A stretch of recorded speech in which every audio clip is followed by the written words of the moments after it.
I think the goals were to try to make as interesting and honest of like performance based on like the voice acting that we received. So we would storyboard from the audio that like very, very talented, as you know, very like amazing voice actors worked on the show, and trying to do that justice and like find the subtleties in people's voices so that the characters kind of feel a little bit more alive. That feel like that there's something, there's like the characters are having an inner monologue.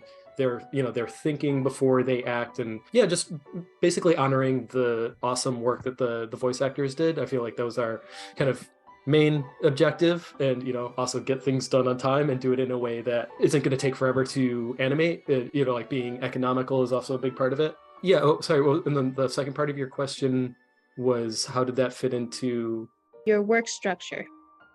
I don't know how to answer that. I guess it's because, well, I think there's some artists that are, everybody has their different kind of schedules, but I've always been the kind of person that's like, show up at 8 or 9 and just like work through the day, like take breaks when you want. But like, I guess one way was like in the mornings, I would probably do the most creative work. And then the second part of the day, when it's like getting a little more tired, that's when I do the cleanup, or things like audio editing, stuff that's a little less creatively intense, I guess maybe that's the way to put it. Yeah. Does that answer your question? Kind of, yeah. I was gonna say, so wait, in addition to like working on the actual like the storyboard, the scenes that are later going to be animated in the show, so you also do a little bit of like the sound mixing for the sounds of it?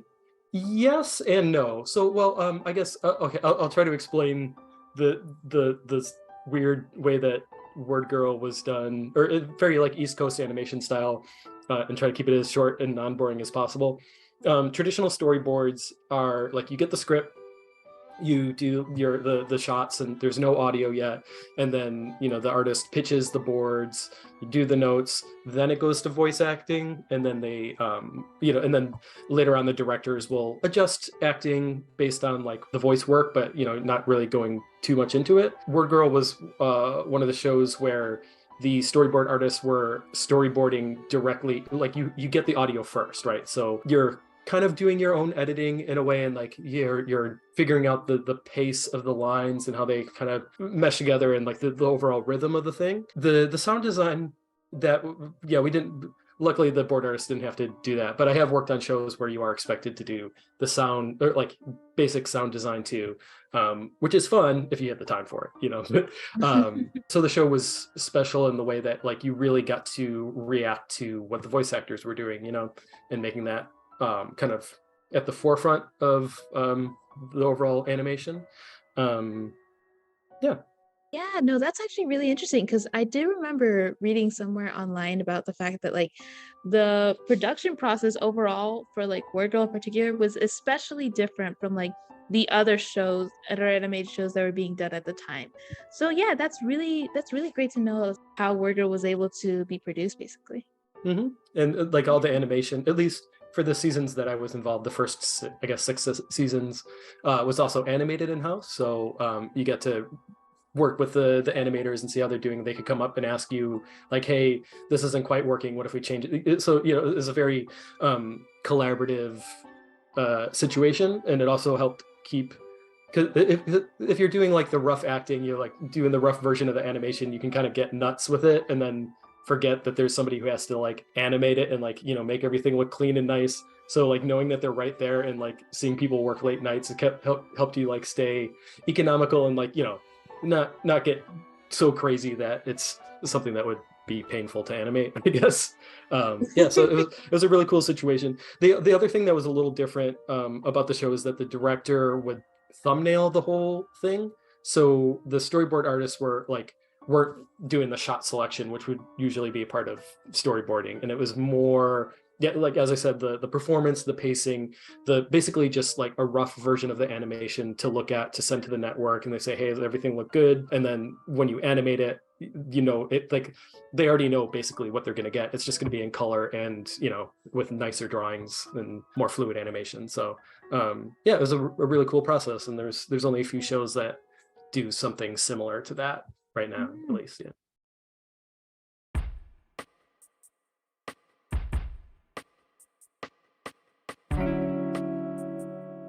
That's a good question. I'd say like the tools I can think of first, because honestly I didn't even really know storyboarding was a job when I got into it. I mean I went to art school, but I was in illustration, but didn't really know much about it. And so it was like something that I kind of just picked up by osmosis, starting as a background illustrator and then doing some animation and moving up from there. But then, you know, I kind of discovered that I took to it because there were already, you know, I already had like certain skills in my bag from college or high school, like things I was interested in. Like, for instance, I did like a lot of dancing and acting.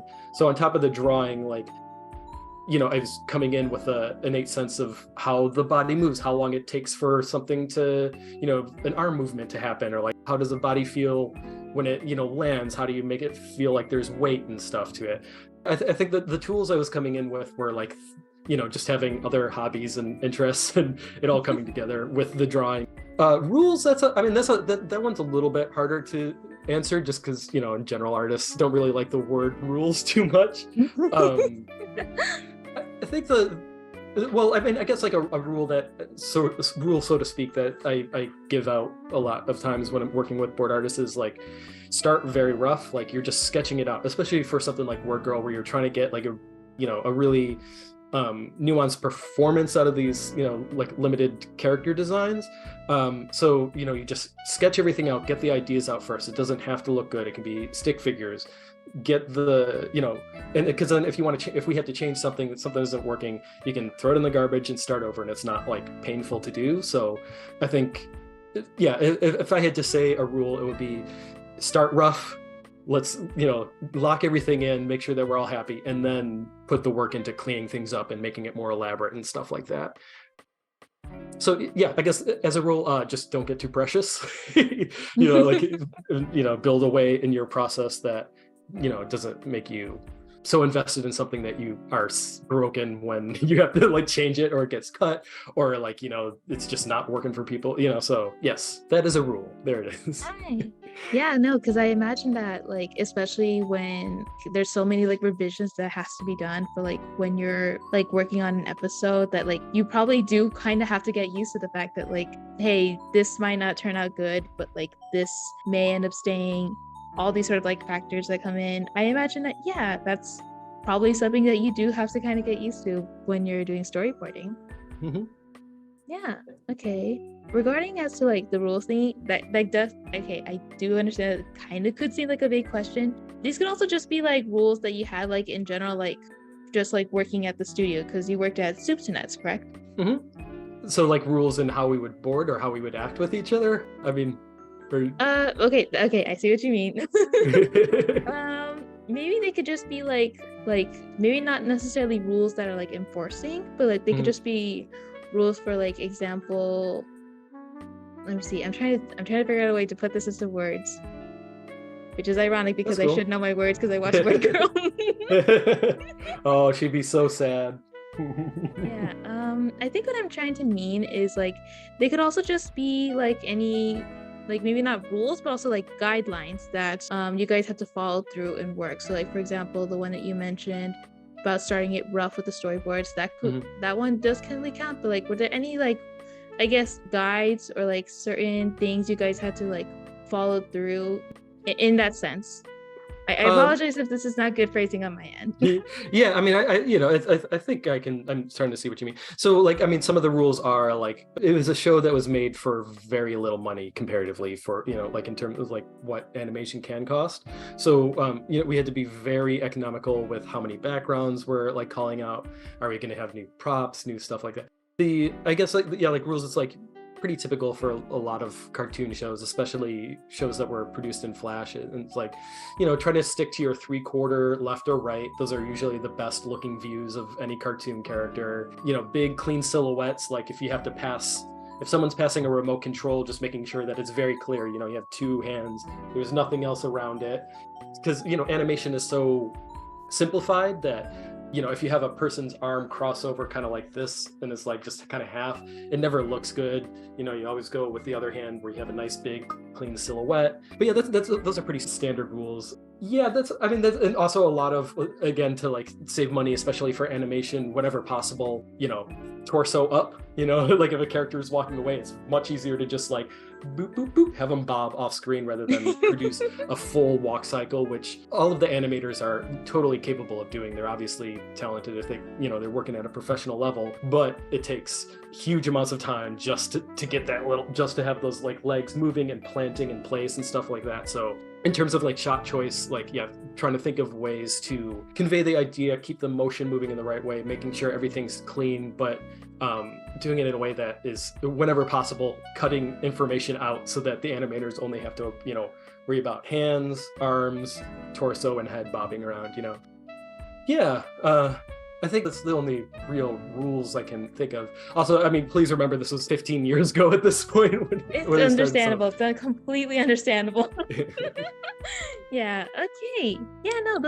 I think that those are actually a lot of like interesting guidelines that go through with like doing the actual storyboards. Like, because yeah, I do remember a couple of scenes in like the series where like, and I even remember pointing this out to like a couple of fans of like, wait a minute, why is this one character looking just like an image?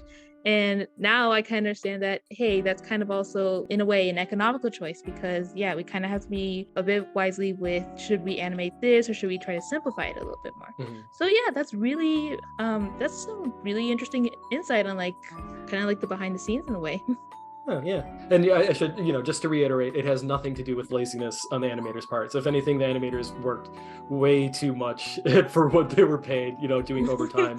And I think it was like the animators had to do a minute a week, maybe a little bit more, which is an enormous amount to pull off every single week without a break for, 8 years. Yeah, it's never about laziness, just that, you're trying to save the good stuff for the points that it really needs it. Like, oh, like, this is where you put like care into this cool like action sequence, and if you can just have a character get off screen, just have them get off screen. Yeah.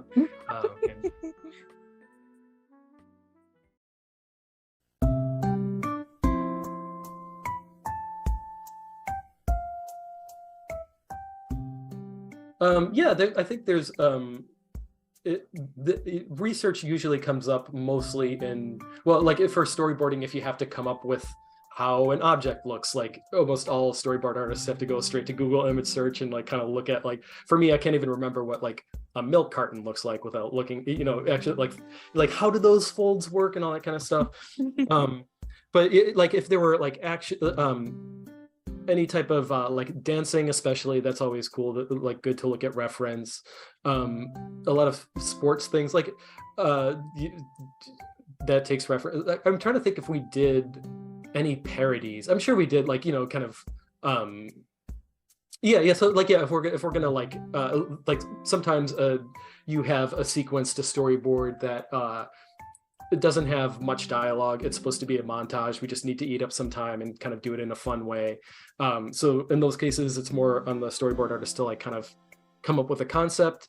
And so like, yeah, sometimes it's like, or actually, or the director, Steve Young, would kind of have an idea and thumb something out vaguely, but then, you have to go in and be like, he's referencing some weird commercial from the 80s. And, so there would be times where we do kind of like, light parody stuff. So yeah, that would be a big thing for research.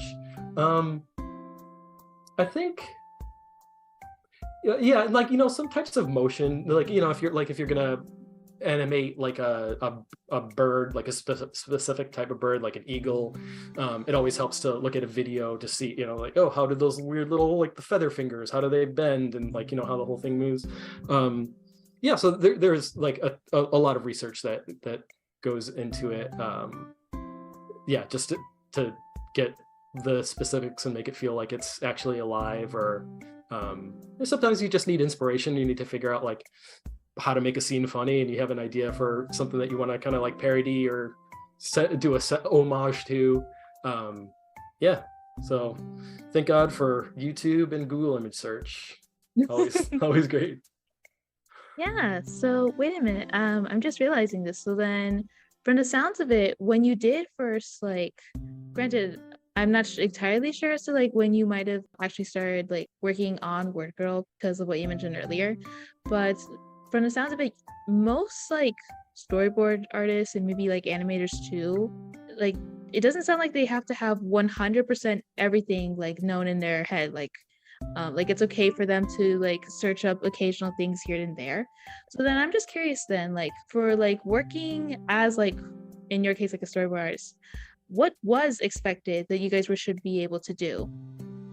I mean, you have to be able to do almost anything. Like you have to. Well, so I mean, for WordGirl specifically, the director did such a good job, like realizing new backgrounds. I don't know if you've researched Steve Young at all, but his like illustration skills are like insane. He's one of those people who can just totally realize a new elaborate space. And so we were lucky enough, at least for WordGirl, to have like, it didn't really have to do much of the background work unless we really wanted to change a gag or something.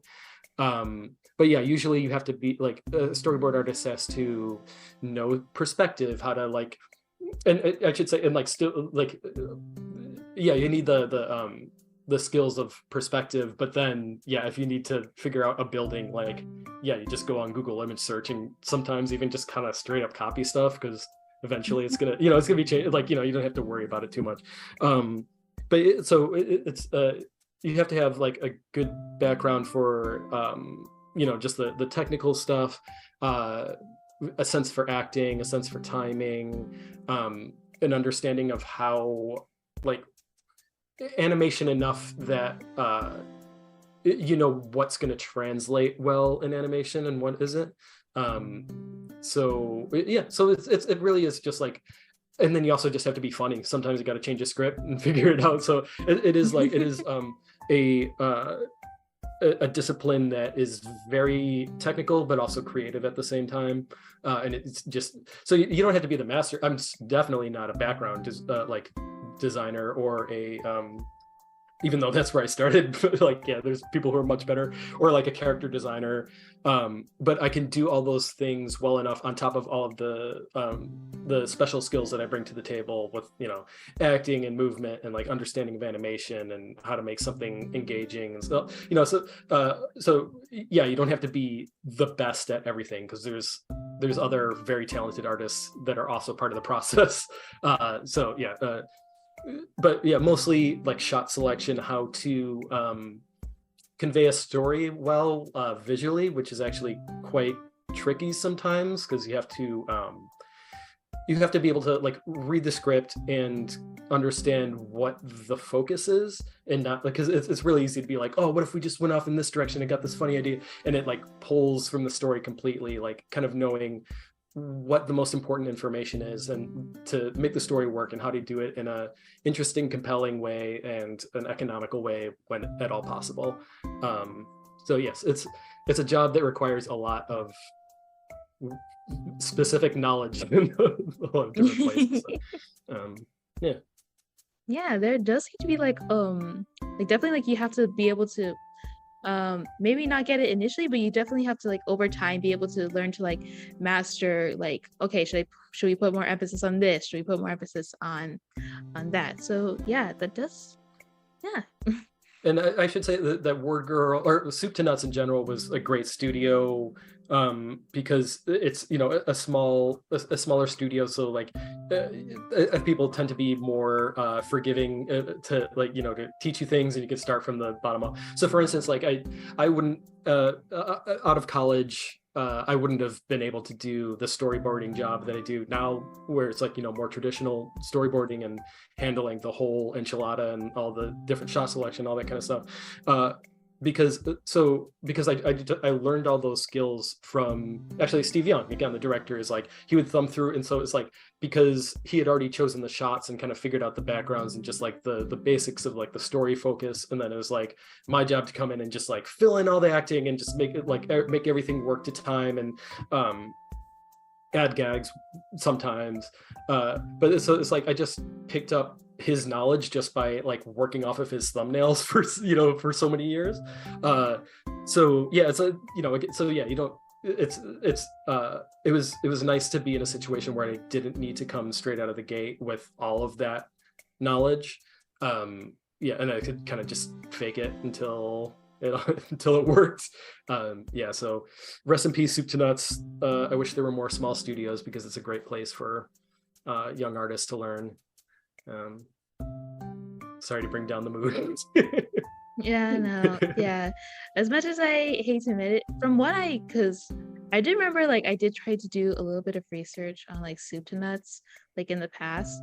There's not that much online, although there was like a couple of clips of like sort of like a behind the scenes of like what soup to nuts was, like the actual office. And from the looks of it, it did seem like a really fun like work environment and just like very like inviting for like everyone to be like as creative or just do almost whatever they want within reason, obviously. Yeah. But Yeah, it was a great place to learn from other people and kind of we were all very, very good, still are very good friends with a lot of people. It was like good crew of people, you know. It was a really nice place to work. Yeah, it was a good time. I mean, it's sad that Soup to Nuts eventually had to close, but you know, almost every studio does. Hanna-Barbera closed, you know, Klasky Kasuko, like these, you know, studios that were doing much bigger stuff. You know, sometimes there's just like a limited amount of time for a studio like that to be sustainable, and you know, it's a shame, but it's also just it's part of the business, you know.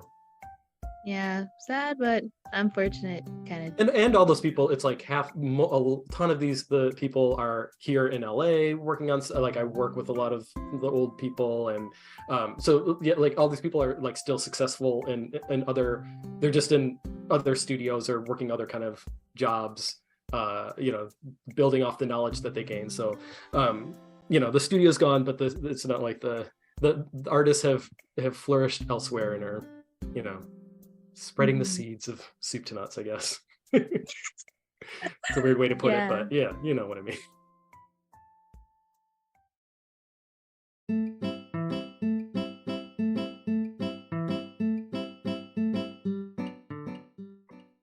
Well, yeah, the first part, I certainly can answer.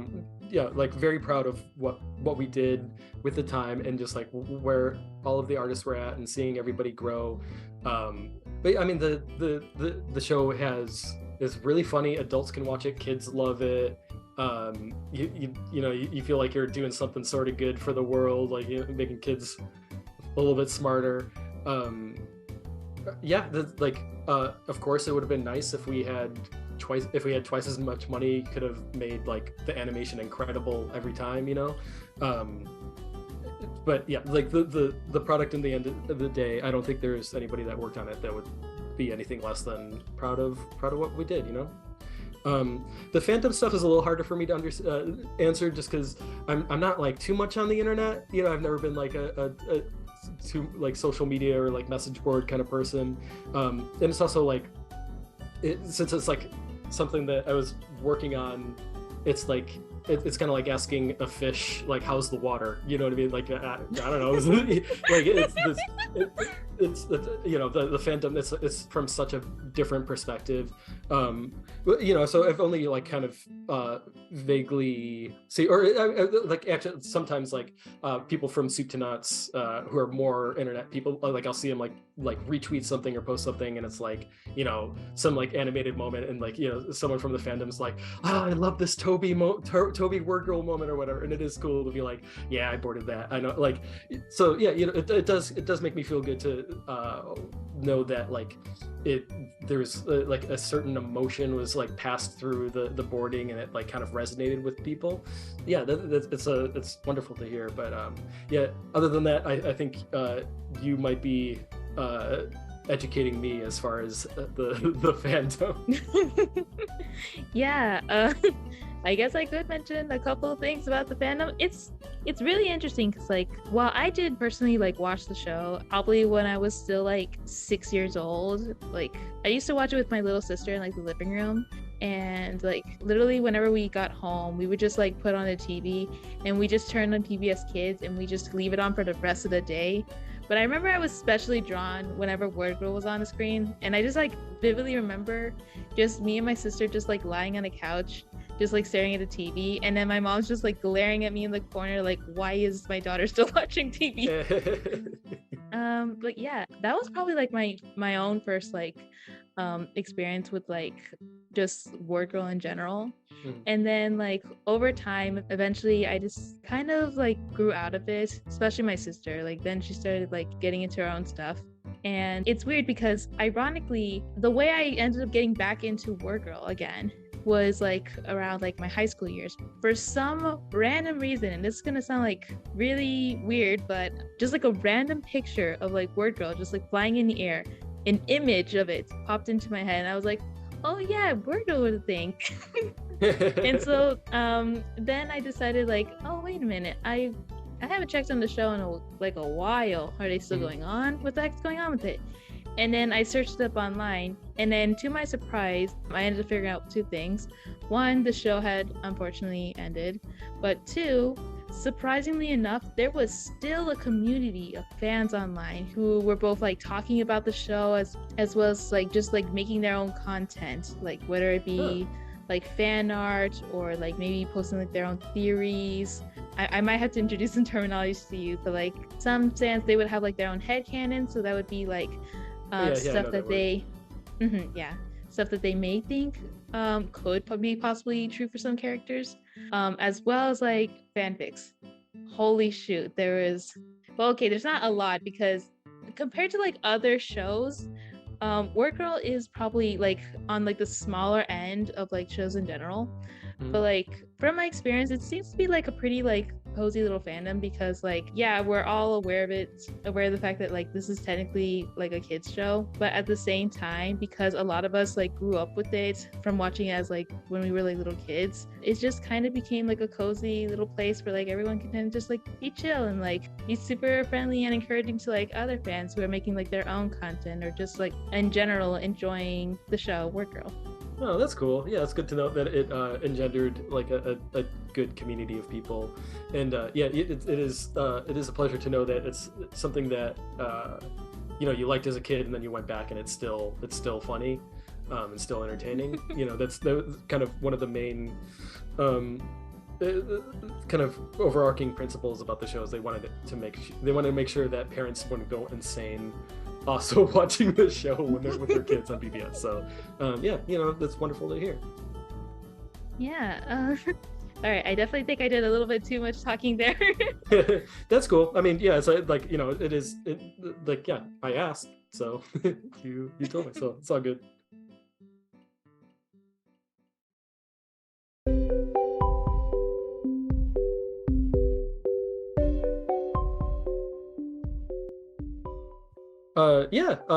It does. It comes up quite a bit. Like the most basic technical part is if you get notes emailed to you, like being able to process them and ask the right questions, and like how do you phrase things that it's like very specific what you're asking.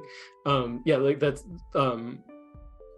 having a good vocabulary that to say specific things is important just on a day-to-day, like fielding notes, working, like talking to the board artists, talking to producers, and kind of meeting in between.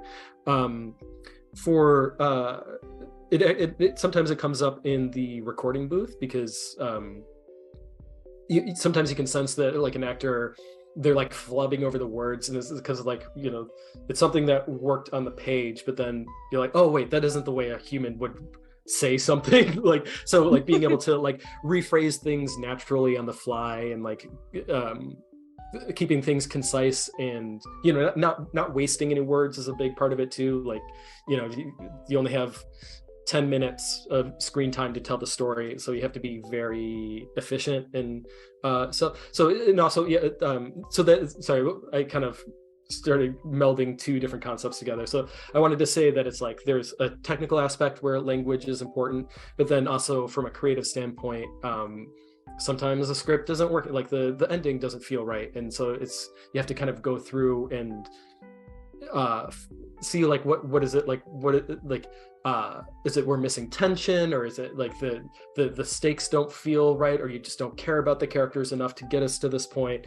So you have to be able to do some like minor creative writing, patching up and moving things around and editing and condensing to get to a final product that is, it's again like the words are efficient, and it's just like, because that's the funniest, that's why comedy works, is that there's no wasted words. Like you're saying everything you need to say, and then like kind of leaving the right amount of stuff out so that the punchline is funny, if that makes sense. But you know, it's like you're I'm sorry, I'm gonna start rambling about like how jokes work, which I'm not gonna do, but it's like it is a very it's actually quite tricky to get a joke just right, because you don't want to waste words, you want to give, but you don't want to give away too much information so that the punchline is like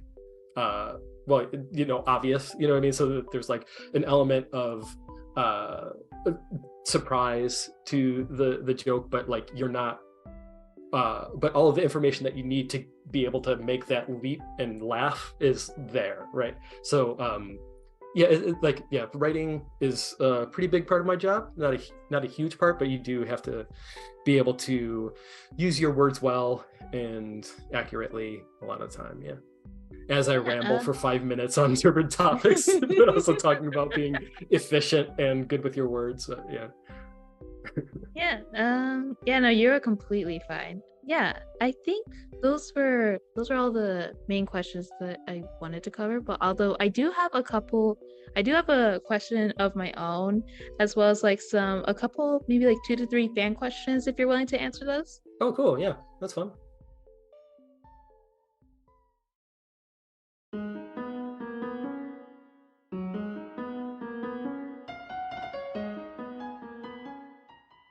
Okay, so in regards to like over the years that you've worked in general on WordGirl, what were some of like your I'm trying to figure out how to phrase this. Like in general, what were some of the yeah, like I'm so sorry for this rambling. No, it's all good. I did have a question that I wanted to ask, but you did kind of answer it early on, so that's why. Well, yeah, I mean, I could answer it again more concisely if you want, but yeah, whatever you want. Okay. I guess I could ask it then. My question was originally like, how difficult or easy is it for you to be able to convert the script like to the actual storyboards? But I do think we kind of like touched upon that a little bit earlier. Yeah, I mean, I can say it's just it depends on the script. A lot of times, it's like an episode that it depends on the script, and it's also why it's part of my job as a supervisor was to figure out the right people to do certain scenes, because simple scenes can be easier to produce, but you have to give it like some kind of special sauce so it's not boring.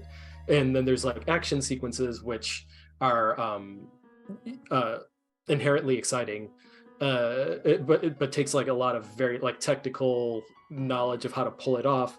But you know, it's not like as subtle. You're not like trying to trying to find the joke there, or like find what's making the scene interesting. So yeah, it totally depends on the script. It depends on the scene. I'm trying to think of what would be like considered like the hardest episode. Well, the answer is easy. It's not even that exciting. It's crowds. Everybody hates doing crowds. It takes forever. It's hard to block it out in a way that is, you know, the focus of the scene is where you need it to be, but it looks like there's, you know, chaos going, or there's just people everywhere. Yeah, that's probably the hardest thing, but that's not even that interesting. I think any storyboard artist will tell you that's the thing that they want to do the least. Yeah. Okay then. So I guess another question I might want to ask, in addition to that, so then, are there any like certain scenes to you that like that are like probably like the most memorable ones for you that you worked on. Don't they don't necessarily have to be like your favorite or the most difficult or easiest, just like the ones that like really stood out to you.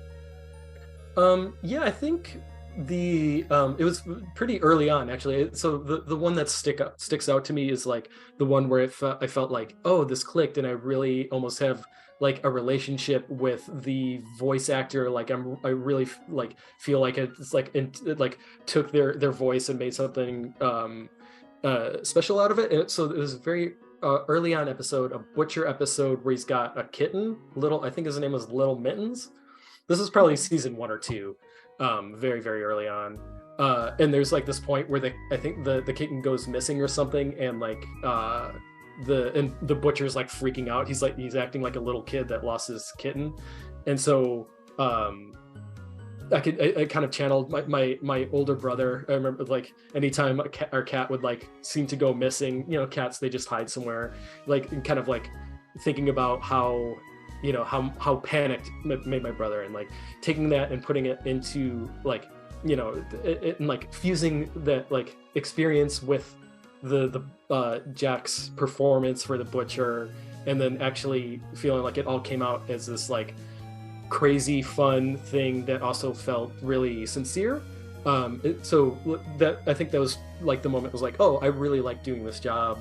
This, working on the show is really fun. It's, it's special to be able to do what I'm doing. So, yeah, that's what I'll go with. Aw, that's actually really sweet. Holy shoot. Yeah. Honestly, I do remember that scene very well, just because I remembered I really liked those moments where like, yeah, the butcher, like, despite the fact that like all the villains are like in the show are just like generally obviously like antagonists, like I really like those moments where like you could like relate to them, especially like that scene with like the butcher where like he had like his moments with like Little Mittens. So yeah, it's really interesting to know that that was one of the scenes that like you hold kind of like dear to you. Yeah, and honestly I could go back, and if I looked at my original storyboards for that, I'd probably be like embarrassed, just because like, not because it's like it's bad per se, but it's like I grew so much from that point. Like that was so early on in my career in general, but my time at WordGirl, that is like by the end it's like doing, having so much more refinement to what I was doing.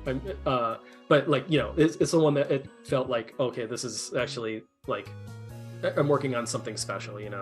But yeah, also that was a fun part about working with the villains for WordGirl, is that like, in the end there's like a farce to it all, because it's like a little kid's show. You're not trying to do like a Zack Snyder like story, like a action superhero story. So yeah, like the moments when the villains would kind of break character, so to speak. I mean, Toby would do that a lot, or like, seeing the vulnerability in the characters, that was always fun. Like, like Toby definitely had that. Butcher, wow, it's been so long, it's hard to name other character or other villains. Oh, Dr. Two Brains certainly had, like those kinds of moments of weakness where he's like, oh, he's like the tragedy of the mouse brain fusion to his head. So yeah, it was definitely, those scenes were always the fun ones to do, because it's so different than the usual scenes where it's like, ha ha ha, I'm stealing the thing. No, you won't steal the thing. You know what I mean? So yeah, the show was really well written. Jack didn't. Jack, who did the voice of the butcher, was also the head writer, and yeah, he always brought amazing stuff to it. Yeah.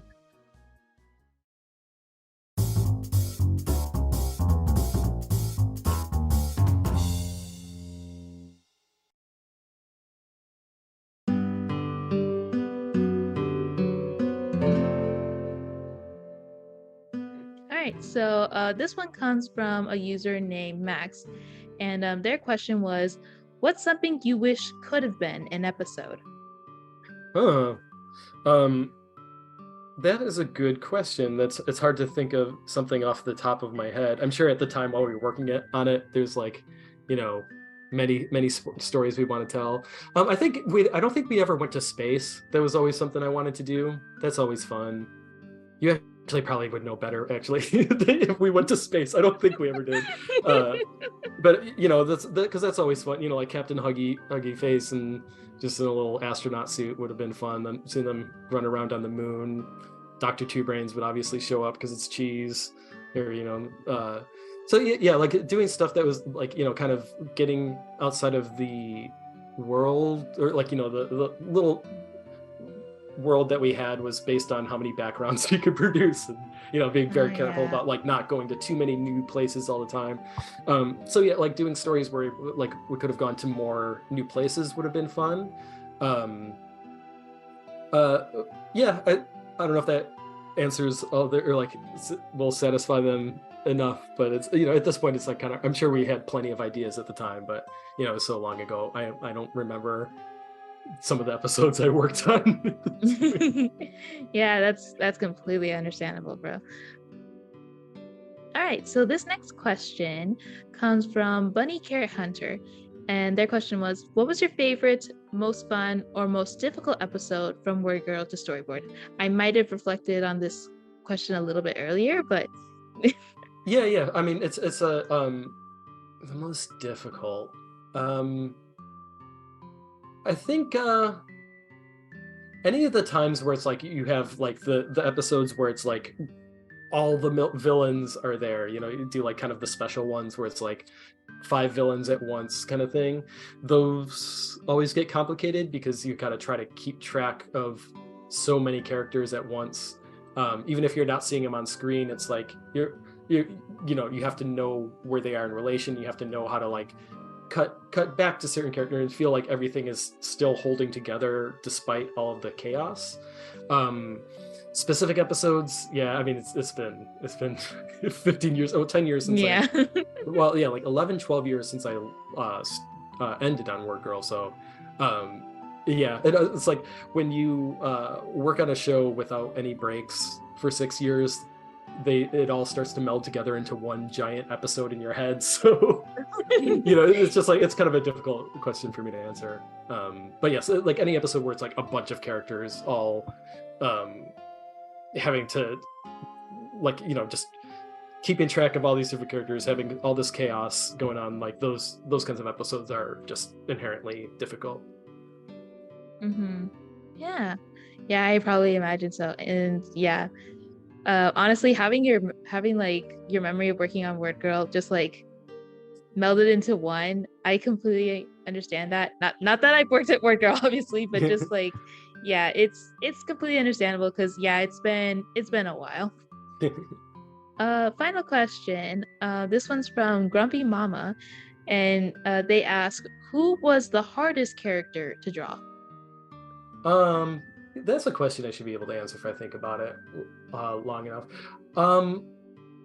I think Mr. Big was always hard to do because he's like big and stocky. It's hard to get him to like bend over and move. He just takes up so much space, but like, you know, I think he was tough. Oh, I guess yeah, like Sandwich Man. What's his name? Chuck the evil sandwich making guy. Yeah, that's the okay. one. He's always tough because he's like a big ball, so you know, if you want to get him to like bend over, it's like it's kind of difficult to figure out how to make that work and not be like awkward. Yeah, I mean, I think every character had their like kind of you know, there's always like little bits that make it difficult. Everybody likes drawing like Huggy Face because he's just small. It's just easy. You can like kind of stretch his body, his limbs around, and so he was always fun and easy to work with. But yeah, I would say Mr. Big and Chuck. Yeah, the electricity monster was pretty hard to do too, if you remembered that. I think he showed up in a few episodes. He wasn't like a main character, but he was just like a big like squiggly electricity man. He was just tough because he had like all these like jagged edges, so you had to kind of make that not look awkward. Yeah, I almost want to just real quick. I want to just look. I want to open up I'm just going to do a WordGirl character image search just to see if there's anybody off the top of the head that, or like this is like, oh yeah, they were Uh, they were tough. Nah, I'm gonna stick with my yeah. Just doing some quick flipping around. Those were the two hardest, I think. Yeah, but they were all kind of designed. So Aya Fukuda, the art director, also did a fantastic job designing pretty much all of the characters in a way that would never be too painful to work with. So yeah, I mean, it's a credit to the character design team for their just like coming in with like so much knowledge and really like caring to make it something that everybody would be able to produce and not go insane. So Yeah. Honestly, so this is kind of like a little bit of backtracking from it. So then was one of the studios like general favorite was like probably like Captain Huggy Face just because he was simple to draw? oh sorry, you cut off for a second when you said Oh, sorry about that. one of the So studio. I heard that part. okay, so then from the sounds of it, because I think from what I read online, like ironically, once again, I cannot figure out a way to phrase this, but okay, what I mean to say is, was the studio's favorite character then like overall, was it like Captain Huggy Face because of like not just because of the fact that he's like a fun sidekick character, but also because of the fact that like he was kind of easier to draw in terms of like the other characters? Or what would you Yeah, say? I think he was definitely one of the favorites just in general because yeah, he was pretty easy to work with, but also like we could get away with more. Like PBS is very careful about like how you represent kids interacting with their parents and like they don't want to see them talking back to their parents, and it's like they're very careful and like they want to um set as good of an example as possible with their main characters. But since Huggy Face is like a monkey, you could treat him as like basically like a little kid who's a jerk, so like you could, there was just like you could get away, like yeah, you could get away with more and just like because everybody loves having a jerk. They're funny to play with. So yeah. Oh, actually, that does remind me of a funny story. Maybe unless you have any more questions, I can end on that if you like. Those were the main fan questions I was mainly hoping to ask, at least. Well, you can I ask do some more. have I got a little more time if you want. If you want to ask a few more questions. Yeah, let's do two um more. 2 more. Okay, that I work with that. This one comes from Pup Cheerios, and their question was, who was your favorite character to draw / make expression for? Yeah, Huggy is pretty good, but I think everybody had their own. It's basically honestly like any character that has a lot of real estate on their face. Um, they're the more fun ones to draw. Like you have room to do stuff with their mouth. So like for instance, Toby had like enough room to like kind of do stuff with his mouth, and his eyes were he has glasses, but there is like the glasses are so big that like you could do good like fun interesting expressions. Like Chuck was difficult in that way again because he's got like that his like little mask, and so in like the tiny little area for his mouth, so there's you could only push things so far. But yeah, I mean I like Dr. Two Brains is always fun because you could do like because it's Tom Kenny, so like he'd do these insane laughs, and then you get to like figure out how that would look. So yeah, he was always a lot of fun. Yeah, basically as long as they got a lot of space on their face, they were fun to draw. Like their Nice. expressions and stuff. Yeah. Yeah. Honestly, it's definitely reflected in like when fans watch the show, just like how much love and care was definitely put into like both like creating these scenes and being able to composite them. So yeah, that's really nice to know. Okay. This last question, it's by Max. So I think we might have touched this one, but their question was, what was it like working on the show? Was it fun? Yeah, it was definitely fun. It's like, we're all kind of learning. Well, there are very experienced people there, but for the most part, like, it's a lot of young artists that are just kind of learning as they go. There were, of course, frustrations at times because it's a show that we did. Well, I mean, personally, worked on it 6 years nonstop without any break. So, like, of course, at a certain point, you start to go a little bit insane. But or and just like the working late nights, or like it just something like it's at least for the boards, as I said, since you're like working so much with the voice track, like um it get creatively exhausting after a certain point, like like trying to listen to every little nuance in the voice, and like kind of going down a rabbit hole of like, oh, what if the pupils move just a little bit like this, and so like uh it definitely got exhausting, but overall it was fun. I wouldn't trade it for the world. I learned so much. Still good friends with a lot of these people. Proud of the product. It was a nothing but a great experience. All right, yeah, honestly, yeah, it's definitely I think that was all the questions that I had to ask you. But yeah, I'll be ending this in a bit, but um once again, I just want to say it right now before I forget.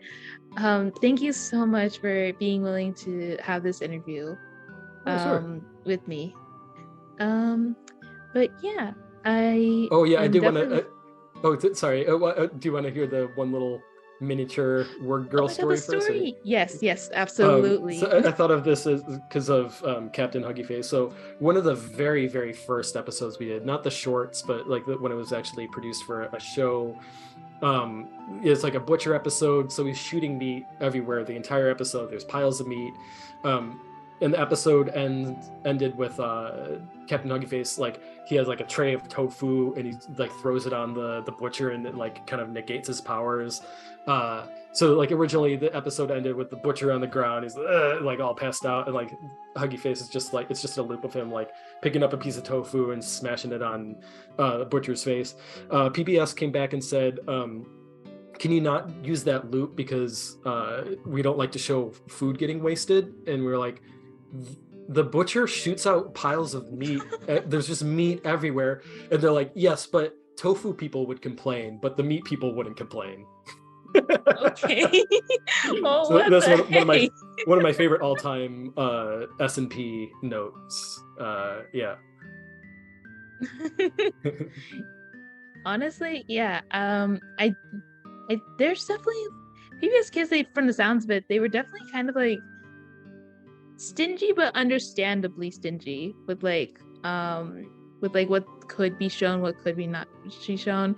Although that's one of the more slightly ridiculous examples I've probably ever heard. Yeah, there's like there like it's still a human being that's somewhere making this call, and it's like it was fine. We found some other solution, or we just had him not, he like threw it a couple times and then stop. Whatever it was, it's like the fix was easy. It was just like one of the first early notes we got, or like we're all just kind of baffled thinking about that. Yeah, but it was funny, so it's all good. Yeah. All right. Yeah, I think we'll be closing up this interview in just a bit, but yeah, I do. Once again, thank you so much, Mike, for allowing me to ask you these questions. Honestly, this is a weird dream come true where I actually get to talk to someone who worked on WordGirl. Uh, Especially because like, yeah, I've been watching the show since like I was a little kid, but yeah, well, yeah, it's I an honor to be able to talk to you then with someone that means so much to you. So.